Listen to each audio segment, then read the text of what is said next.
Okay, good morning, everyone. We're going to now do the class on, Aaron, I think you have your phone here. This is Key to Redemption, episode number 4, Parshas Behar Bechukosei, class number 1. Let's hope that this is going to go without any interruptions. Some things might be happening. Let's hope. I'm doing some travel today and didn't want to leave town before I at least get one of these classes in. I'm trying to keep my commitment and getting all the Dvar Malchus classes recorded this year. Okay, so this is episode number 4, Key to Redemption in Our Hands. This is the fourth talk the Rebbe gave, 1991. Okay, as I mentioned, these classes are phenomenally deep and eye-opening regarding the Mashiach, the redemption, Mashiach's coming, and it's over here. When you listen to these classes, you got to realize you're listening at your own risk because it puts a lot of responsibility on us. It teaches us about the redemption, not that we can just be excited, but that we should be active participants in every class, in every one of these talks. The Rebbe gives instructions based on the content of what Geula is, what Mashiach is. Based on that, we need to we're called upon to do our part in helping facilitate the transition. So last 3 episodes, we're discussing the theme that redemption and exile and redemption are really intertwined and are really 2 sides of the same coin. And the redemption is opening up the godly and the inner deeper truth of the exile itself. In other words, we're not expecting a new world and a new reality, but the very world that we live in and the very life that we have, when we open it up to its true divine content, that's when we have redemption. And we learned that there is 3 levels of divine content: the godliness of creation, a much deeper transmission of godliness that comes through Torah, and even deeper than that, the Torah of the future, messianic revelation of Mashiach's Torah, which is called the wonder, the Keter element, as we learned primarily in the last two episodes. This Shabbos Parshas Behar Bechukosei, the Rebbe is beginning to prepare us, since it's coming the season of Shavuos, which is the holiday of the giving of the Torah. The Rebbe is going to prepare us for the unbelievable understanding of the new Torah that is about to come when Mashiach comes. Because we know when Mashiach will come, there will be a whole new revelation of Torah. So this is where the next few episodes are going to focus, is on the new Torah of the future. But in order to get that, he begins as follows. That year, not unlike this year, but that year, 1991, this Shabbos Behar Bechukosei, this week is a double portion. That is like it was in 1991. This year as well is a double portion. But unlike then, this year is not a year that we bless the month of Sivan. We're still going to have one more Shabbos before the month of Sivan, and that will be the week that we bless the month of Sivan. But the way the Rebbe spoke, it was the week in which the month of Sivan was being blessed. Blessed means that the Shabbos before a new month, we say a special prayer to open up and draw down the blessings for the upcoming month. So the year the Rebbe was talking, Shabbos Parshas Behar Bechukosei was the week, the Shabbos, the Saturday that was right before, that week, during the week, was going to be the month of Sivan. Which the month of Sivan, what is unique about the month of Sivan? On the 6th day, God gave the Torah at Sinai. However, at Har Sinai. However, initially, the great thing, now, the momentous occasion is not only the giving of the Torah, but just coming to the mountain, coming to Sinai, that itself was a huge accomplishment. Like we say, Ilu Korvanu Lefnei Har Sinai. If we say it in the Haggadah, Pesach by night, that if God would have brought us close to the Mount Sinai, even if He would not have given us the Torah, Dayenu, that would have been enough. So that we were so elevated just by coming to Sinai. So now, when did that happen? Coming to Sinai, that happened on the head of the month, on Rosh Chodesh. Aleph Sivan is when they arrived at Har Sinai. So that day is very, very crucial for the giving of the Torah. That's what we're going to talk about over here. The Rebbe opens up the Farbrengen saying as follows, the talk as follows, that the content of Rosh Chodesh Sivan, of the first day of the month of Sivan, is, as it says in the verse, that on the third month, which Sivan is the third month, because we begin counting months not from the beginning of the year, which is in Tishrei, which is October time, but we begin counting our new year. Months are counted from Nisan, April, May, whenever that is, around April usually. Anyway, so now it's the third month. So what does it say? On that day, which the sages interprets, it doesn't say explicitly the day when they arrived, but the sages interpret it when it says on that day, it's referring to Rosh Chodesh, which is the beginning of the month. They came to the Midbar. Now, here is very important. The verse emphasizes they didn't come to Mount Sinai. It says they came to the desert of Sinai. Now, as we're going to see later in the talk, that we find in Scripture, in Torah, whenever it speaks about Sinai, it refers to it in different ways. Sometimes it says just Sinai. It doesn't say what. Sinai is an area. It's a stretch of land. But it includes a mountain. But there's also a whole area. Sometimes it refers to as Midbar Sinai, the desert of Sinai, and sometimes it mentions Behar Sinai, like this week's Torah portion. Behar starts Behar Sinai at Mount Sinai. So it's either Mount Sinai or the desert of Sinai. The main talk that the Rebbe is going to talk about is that why is it emphasized over here, the desert? There's an emphasis of desert. And the idea of a desert, a wilderness, if it came to the wilderness of Sinai, the Rebbe is going to emphasize very strongly that there is a reason the wilderness is important. So what do the sages say? So regarding Sinai, the sages say that the place itself, that they came to Midbar Sinai, to the wilderness of Sinai, is connected to the giving of the Torah. Meaning it's not just a random just a random element that it happened to be in the wilderness, because that's where they were. So you might argue and say God was looking for the Jewish people and found them at Sinai and he gave them the Torah there. But it really wouldn't make a difference if they were at Sinai or they were in Alaska. They could have been anywhere and the Torah would have been given to them. No, it was an emphasis. It had to be a wilderness. So the sages say, this is in Midrash, in Yalkut Shemaini, and also in Midbar Rabbah, which is Midrash Rabbah. Sages say the Torah was given in the desert, emphasis on the desert, which is a place that is ownerless. It's a wilderness. I mean, it's not owned by anybody, meaning it's not even owned by the public. It's just an empty space that has no owner on it, and therefore anybody that, what's the emphasis of that? Because the Torah is free for all. There is no, meaning anybody can come and study Torah and learn Torah. There is no, you don't have to get permission from anybody. Access is available to everybody. If it's private property, then no trespassing, or you have to get permission from the owner. Even if it's public property, there can be some times that the public is not happy with somebody. The public says you can't come, so someone is excommunicated. So you can't come in. The community doesn't allow you in. But it's not a public domain. It is an ownerless domain. And that's where the Torah was given, because God is saying, my Torah is here. Anybody that wants to come receive it can come take it.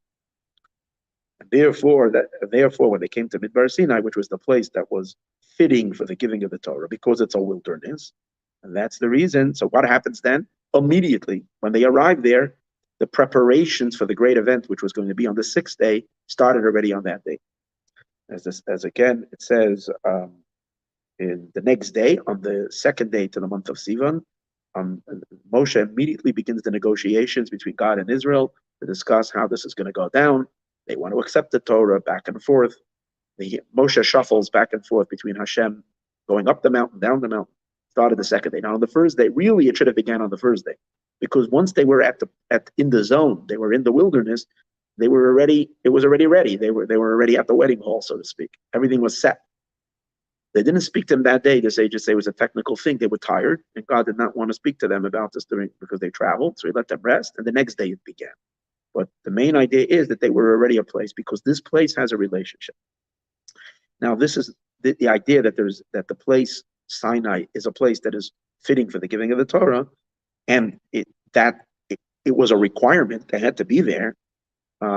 Is also emphasized in the reading of the Torah, not just in the events that happened then, which is discussed in Parshas Yisro, in Exodus, Parshas Yisro. It's discussed whether they're coming to Sinai, as a preparation for the giving of the Torah, but also in our yearly read, when we read the Torah.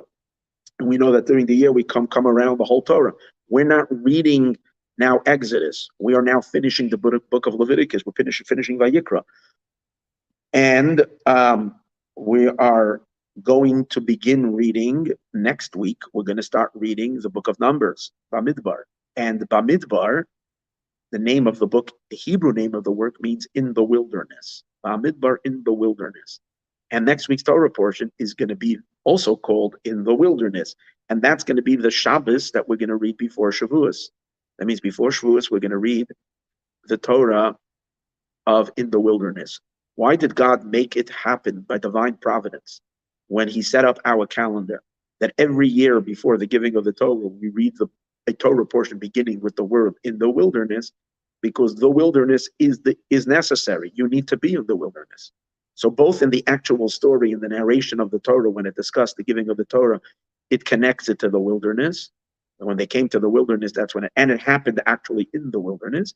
And it's so important that Hashem orchestrated that every year when we read the Torah before Shavuos, we should actually be reading a Torah portion unrelated to it, but where it's not recorded events of the giving of the Torah, but it's because that's our yearly cycle. That's what we happen to be holding. It's by divine providence that we should be reading in the wilderness, because it's very important that to know that the Torah is given in the wilderness. Now, in the footnotes, the Rebbe emphasizes that the relationship of the Torah to the wilderness is mentioned, as mentioned before, because that's the right setting. It has to be there so that everybody can come get it. Whoever wants access should be granted to everyone. That means no one should claim I'm the owner of it. Torah is available. Number two, but there's another.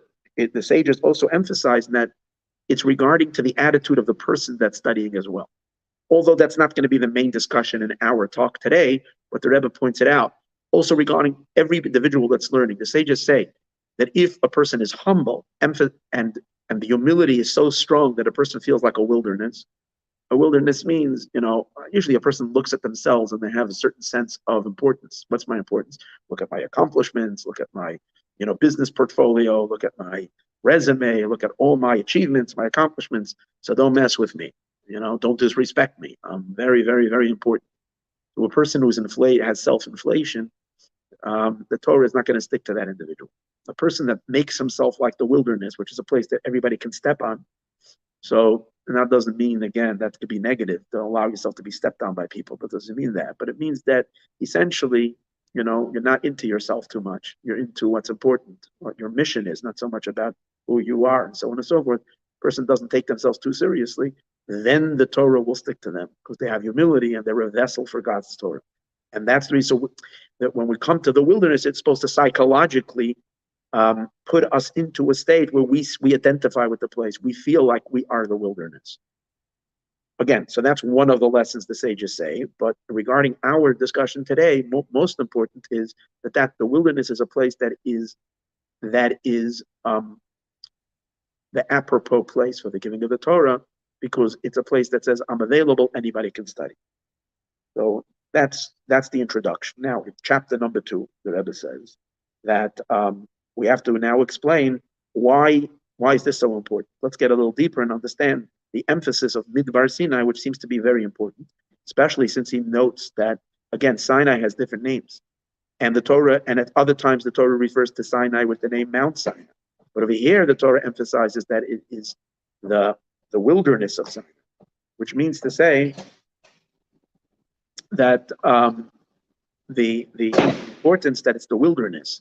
So that it means that this is so important because the giving of the Torah requires the wilderness. So now the question the Rebbe asks is, hold it, I don't get it. Why is the giving of the Torah associated with a wilderness that tells that everybody's granting? It almost seems then that the way God deals with the Torah is that he dropped the Torah and he basically made it ownerless. And he said, listen here, there's no owner here. It's free for all. Who wants it? Come take it. That means it's, in a sense, a very cold type of a connection. God says, I have this most precious entity called my Torah. I'm going to just remove my ownership from it. Now, till now, it belongs to me. No one has access to me. We know the angels were coveting the Torah. They desired it. They yearned for it. They would give anything to get the Torah. God says, nope, nope, nope. Nobody can peer into God's private space. The Torah, which is so lofty, it is so high, it is so amazing. And Mayan, I'm giving a class now, but you can come to the back over here at mine and come up. I have him here. Okay, 1 second. I'm gonna make sure I have him here. Okay, okay, thank you. Okay.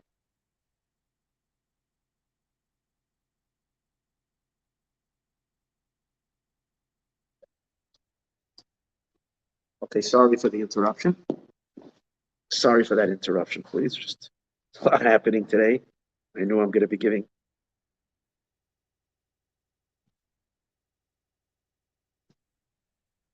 Sorry, please.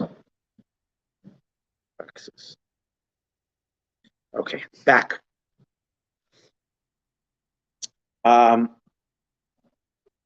So it wasn't in a way that God removed his ownership, but that's not the way the Torah was given. Torah wasn't given in a way that God just dropped it and said anybody that wants it. It's like a person has a couch. We do that a lot of times. It's like a person, you have, old furniture, you have nothing to do with it, and you go and you put it out on the street curb, and you say, you leave it there so that you hope that someone is going to drive by with a truck and is going to see this old desk or this old computer and take it. It seems like God is doing the same thing. He's dropping the Torah off in the wilderness and at the curbside and says, anybody that wants to come by with a truck and pick it up, you can have it. And that's not the way the Torah was given. We know that the way the Torah was given was that God gave, we say it every day, v'nasan lanu es Torah. So God gave us the Torah. So Hashem is giving us specifically the Torah. And the Torah is given to us. Another element is, if the Torah was dropped off at the curbside, then in order for us to make it ours, we have to do an act of acquisition. There's all kinds of laws regarding to acquiring something. When something is that has no owner, there are laws. What happens if someone comes and writes something on it, writes his initials? Does that make it yours? If someone else says, no, you never picked it up, I'm taking it. Can a person just take it? So there's laws of acquisition. The Torah doesn't need our acquisition. It's given to us. Not only is it given to us, it's given to us so quickly, the moment we're born, it's already given to us. The Rebbe even says a footnote over here, it's even given to us before we're born. We know that an angel teaches the fetus, the unborn child, the entire Torah while the fetus is in the mother's womb. Then the angel comes and knocks it on the mouth, on the lips, and we forget it all. Then we have to re-study it again. So what do we see from here? The Torah is given to us. Torah is also called, either it's given as a gift, or it's an inheritance. Moshe says, Torah tziva, we say it in the Torah, it says, there's a verse, all the way in the end of the Torah. It says, Torah tziva lanu Moshe, the Torah, Moshe commanded us, Ma'irasha, it is an inheritance, Kihilas Yaakov. Why? Because our souls, and we are considered God, we are Hashem's children, and a child inherits the father's property. Usually inheritance works only after the person is deceased. But with God, of course, it's not possible. So we inherit the Torah by mere fact that we are his heirs, so to speak. We are his continuation. So we either receive it as a gift, or we receive it immediately, or we receive it as an inheritance. But these are all ways in which there is a deep connection between the transmitter and the receiver. It's not like it, as we said before, it's a curbside drop-off and it's free for all and anybody to take. But since the sages do say that the most appropriate place for taking the Torah is Mount Sinai, is a wilderness, so that the Torah should be available for everybody to take, that needs some clarification of why that is that way. What does that mean? Why? So we're going to find out in this talk that, there is the deepest, truest, highest level of the Torah, which cannot be expressed in any other way other than God just allowing us to take it, not him giving. We're going to see there's an amazing depth to this, which is so, so awesome. We're not going to get to that in today's class. We're going to get to that part 2, which I estimate, because I'm traveling all this time, is going to happen on Friday. Okay, if not, I'm going to have to make it up next week, but I hope I'm going to get to that. Okay, so now we are, so we go to chapter number 3. This that we say, I just want to put another one of the interesting footnotes here. We know that he says that the Torah is given to us either as a gift or it's given, and it's explained in different places. It's both. It's a gift and an inheritance, but an inheritance to a child. Now, usually we all know when a person passes away and there's children, sometimes there's like a little bit of conflict regarding to which child. And they split it. And sadly, a lot of times there's family feuds because of inheritance. God should protect us all. The worst thing to happen is that there should be family feuds, but that's what happens sometimes. Money sometimes makes people completely insane and cuckoo. So it causes the best siblings to get into fights and whatever, which is no good. And when it comes to us and God as an inheritors of Him, so here's the thing: how many children does God have? You say, "Wow, so much." No, the Baal Shem Tov, the Rebbe brings from the Baal Shem Tov that every single one of us is a one and only child. But God can have a whole lot of one and only children. But that means that the love is exclusive. The only child is definitely the inheritor of everything. So every single one of us has the entire Torah as an inheritance. You know, even before we start learning it, we have it already. Now we just have to unpack what we have. But that's very different than the concept that it's in the wilderness. If you're ready, if you have a nice big pickup truck, you can go get it. It's available. Oh, okay. So now we go to chapter number 3. Chapter number 3, he asks another, it's the only type of a Rebbe type of a question. He says, we know that, as I mentioned earlier, in addition to the Torah portion that we're going to read next week, not this Shabbos, next week's Shabbos, which is the parsha that we read before Shavuot every year, which is the parsha of Bamidbar, which means in the wilderness.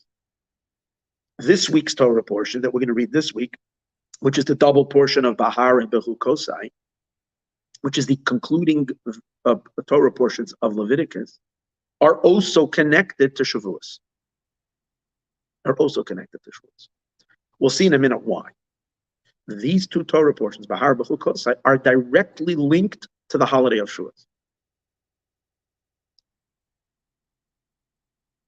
Meaning it's not just that it happens to be because we start reading the Torah on Simchas Torah, and then we're holding somewhere in the middle, this is the place. Again, there's no randomness. And here we find that the sages say, as we're going to see in a moment, a special reason why this Torah portion has to be read before Shavuot. Now, in so speak about Sinai. But over here, it's not emphasized the idea that Sinai is a wilderness, but it's mentioned that Sinai is a mountain, which mountain has a different connotation to it, as we're going to see. So we need to understand, if we have now two Torah portions, one of them is the one we will read directly before Shavuos, before the holiday. One of them we're reading before we arrive to Sinai. The Torah portion we read before we arrive to Sinai is the Torah portion, and both these Torah portions talk about the same place. But one of them refers to it as a wilderness, and the other one, this week's Torah portion, refers to it as a mountain. So if the concept that is so important over here is to emphasize the wilderness of the Torah, so why is the first Torah portion, which is beginning our preparation to Sinai, to Har Sinai, to actually coming to the area, it's supposed to inspire in us getting ready for going into the place, for arriving to the place.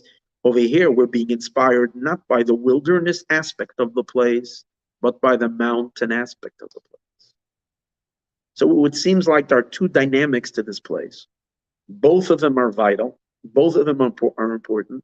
One of them is related to the mountain element, and the other one is related to the wilderness element. So the Rebbe is just asking, why is it that the first one, the one that prepares us to actually arriving in the place, doesn't want us to notice the wilderness, but wants us to notice the mountain? Once we're there already, and we're preparing for the next Shabbos, we're preparing already for the holiday, for Shavuos itself, then what's supposed to be in our mind is the wilderness. So we need to understand these nuances. What does this mean? And again, the answers over there are going to be mind-blowing existential truths that are hinted to in these small little details. But this is important to understand, what is it?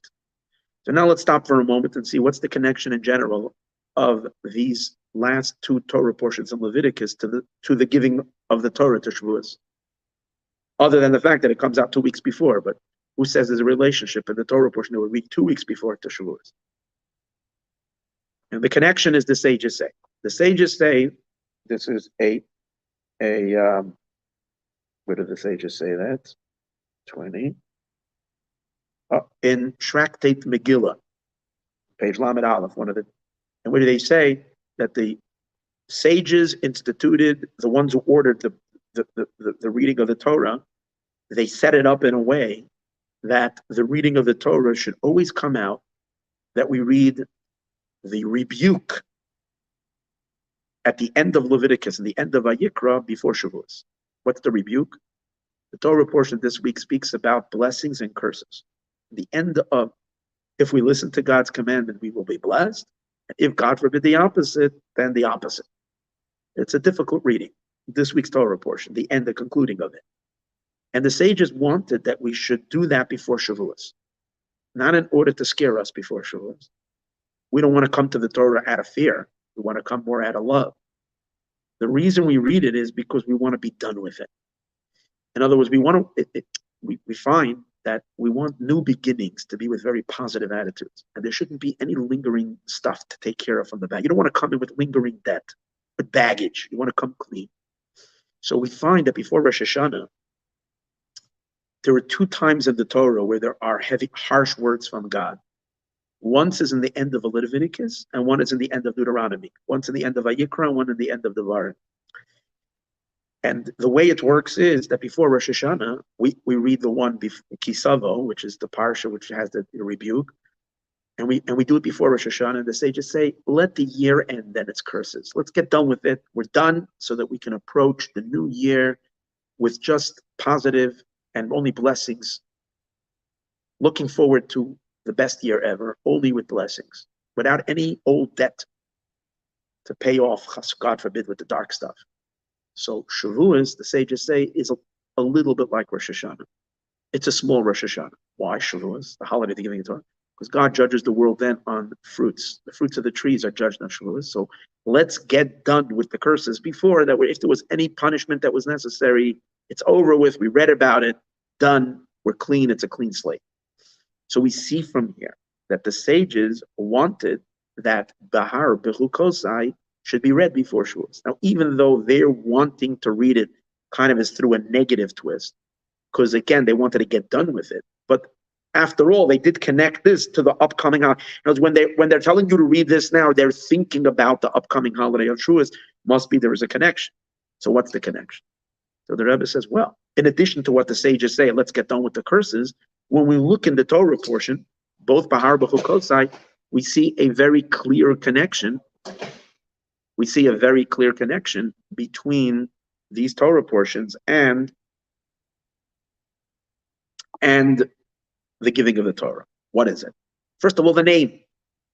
Again, it's a double Torah portion this week, Behar and Bechukosei. So Behar is called Behar mountain, on the mountain. It's referring to Mount Sinai. Well, that's the connection. The Torah is given on Mount Sinai. The second Torah portion this week, because we combine 2 of them together, is called Bechukosei, which means in my statutes. But the root of the word Bechukosei means in my engravings. Engraving is called chuk. Chayk is means from the word an engraved. Chakika means to engrave something. And the relationship with that to Sinai, to the giving of the Torah, to Shavuos, is because the main thing is that God gave us the tablets, the Torah, which is the inscribed Torah. But the way God gave it to us was not as a written parchment. The letters of the Torah, the 10 Commandments, were engraved. So this week's Torah portion that talks about statues, even though the simple reading has nothing to do with engraving, but in the word it means that, it's because it's referring to the Torah. It's a preparation. We're getting ready for the engraved Torah, which is very, very essential to the giving of the Torah. In other words, it not happened to be that God did not find a pen or some ink, and therefore he had no choice but to drill a hole to engrave it. It's because the engravement of the letters is essential. On a simple level, our study of Torah has to be in a way where the Torah gets carved out in our soul, carved out in our being, not like some thing you forget about here and there. It becomes who we are. So whatever it is, both Torah portions in their name are indicating the upcoming holiday, and also the content of the two Torah portions. The content of the first one talks about the sabbatical year, and which is connected to Sinai.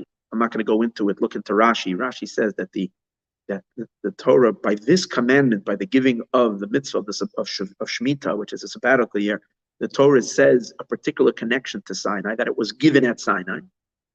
And in the end of both Torah portions, I mean, in the last words, that's in the beginning, here the Rebbe takes both of them and turns them into one. The beginning of the first one and the end of the second one, there is again, what does it say over there? It says, these are the commandments that God gave Moshe at Mount Sinai. So you see that even the reading of it, the content of the Torah portion, both at the beginning, at the end, and the beginning and the end is always very important, have a emphasis and a relationship to Sinai. If that's the case, brings us back to the question. Now that we've established that these two Torah portions are very deeply connected to Shavuos, to the holiday of the giving of the Torah. So if that's the case, why do we emphasize over here not the wilderness, but the mountain? That's the question. Again, it's not a question, but it's something to pay attention to. And when you pay attention to it, you gain very deep insight, as we're going to see. Now we continue in chapter number 4. So in order to explain this, we have to first examine something first as a preface to it. What is it? The Rebbe says, in a sense, one can say the Torah is a divine teaching. It is something so holy, so godly, so incredible. Who cares really the space where we're receiving it? Like that seems to be, you happen to be here, you happen to be there, you happen to be there. You know, it's irrelevant. The main thing is you're there, you're getting the Torah. Like who says that the place and where it was given to us is even of significance? Now we see the sages say it is, because God says you're there.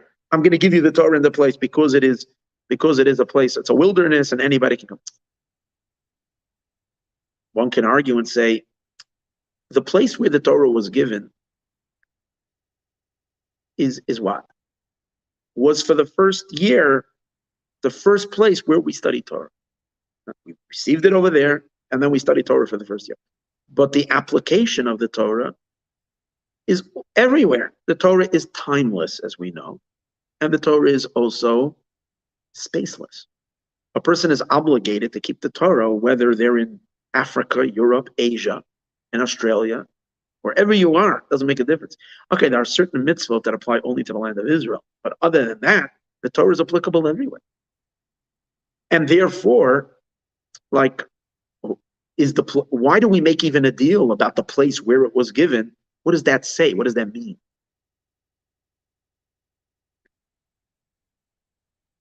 But since we see that the sages do take that into account and do emphasize, and not just the sages do that, they're deriving it from the Torah itself. The way the Torah narrates the story, putting an emphasis on the place where we were when we received the Torah, that itself is teaching us something. So what is that teaching us? What is that teaching us? It's teaching us this itself is supposed to give us a lesson on its own. In order for us to appreciate the Torah and its relationship with the world, if God wants the Torah's relationship with the world, the way we appreciate that is by understanding, by analyzing the place that God chose to give us the Torah. That itself, that Hashem chose a certain place to give us the Torah, that itself is an indication. That itself is a lesson. So what's the lesson? So we'll understand this by first examining the connection of Torah to the world. Meaning, Torah is not just happens to be delivered to us and we live in the world, but there is a deep relationship between Torah and the world. What's the relationship? So there's a teaching of the Zohar. We just celebrated Lag Bomer, the celebration of Reb Shimon Bar Yochai, the author of the Zohar. So over there's a fascinating teaching. And the Zohar says like this. We know on the verse, it says in the Torah portion, second Torah portion in Numbers, in Parshas Nosai, it says that by talking about the inauguration of the temple, of the Mishkan, of the tabernacle, it says that the princes all brought special gifts on the days of inauguration. And one of those gifts was a gold spoon filled with incense, with ketores. And the verse says, Asada, Asada. Each one, see, it's talking about 12 different gifts of 12 princes, the princes of each tribe, each one. So, and emphasize that each one had a certain weight.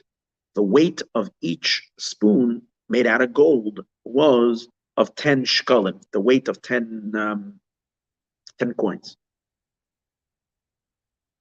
And the way the verse says it, it says, Asada, Asada. Each one weighed 10. Talking about 12 spoons, each one weighing 10. Now, from the words asara, asara, the Zohar says that it mentions 2 times 10, 10. So that's an indicator. That's showing us something. The Torah wants us to notice that one. When we say 10 and 10, what's significance of 10? Well, we know what the Mishnah tells us in Ethics of Fathers that we're going to study this week, the 5th chapter, that when God created the world, God used 10 utterances. There were 10 utterances in which God created the world. That's in Genesis, in Bereshis. God spoke. So 10 times Hashem spoke, and we are all here. Creation is here. The magnificent cosmos were created. In addition to that, the next time God spoke, he also spoke in 10. When he came to give the Torah, he gave us 10 commandments. Time God makes a list, he likes the number 10, and he lists things as 10. Or is there really a connection? So the Zohar says, yeah, there is a connection. God on purposely created a world with 10 utterances so that it can match the Torah, which is the main, we might say the main skeleton of the Torah is 10 commandments. The main foundation of the Torah, 10 commandments, because that's what God himself spoke to us. The rest are details of the 10 commandments. So the way God gave us the Torah was 10 verses 10. And the purpose of that the reason is because the 10 commandments are meant to uplift, they're meant to be inserted in the world, transmitted to the world, and uplift creation, which was brought into existence through 10 utterances. So it's not just like first God created a world, and the world has its own life, its own existence, its own meaning. And in addition to that, God later gave the world the Torah. That's not the way it worked. God initially structured the world with the intention that the world should facilitate the Torah. So the Torah comes to complete creation. In the words of the Zohar, the world was only created for the sake of the Torah. And the Talmud and the Zohar continues. At all times that Jews are diligently studying Torah, that fortifies the world. It fortifies the creation. As it says a verse in Jeremiah and Yirmiyahu, if not for my covenant of day and night, which is referring to the Torah, which we're supposed to study day and night, the laws of heaven and earth I would never have made. So God says, my creation is here to be a vessel and a recipient of the Torah. And then the Zohar continues, as a result of us studying Torah in the world, that brings peace to the world. It keeps a completion and a peace to the world, because the Torah was given to make peace in the world. That's a statement of the Zohar. And what is the idea behind it? So the Rebbe explains as follows, awesome. God created the world with 10 commandments. With 10 utterances. But the 10 utterances that God spoke when he created the world are concealed. Because the nature of creation is that it obscures the creator. We live in a physical world in which it's very, very likely, easy, and even comfortable to ignore God. Right? That's it. Millions of people can ignore God completely. never asked themselves, why am I here? What's my purpose? Who made me? Just living a godless existence. The world itself, the way that God created the world, is in a way which can allow for such a ignorance, so to speak, for such a disconnect. And actually, it's hinted to in the name of the world. The world is called Olam. Olam means concealment. But the purpose was not the concealment. The purpose was hide and seek. The purpose was that God creates this block and this concealment and creates a world that does not show the power that's creating it, so that we should uncover it and reveal the God in creation. The Torah comes to assist in or enable that revelation. So through the 10 commandments, we're able to uncover and unblock and reveal the 10 utterances, uncover the godliness of the 10 utterances of creation, so that the world should express God rather than hiding God. And that is through the Torah. When we apply the 10 commandments to a world created by 10 utterances, we light up creation and we reveal the divine that was always been there, but we unlock it and help reveal it.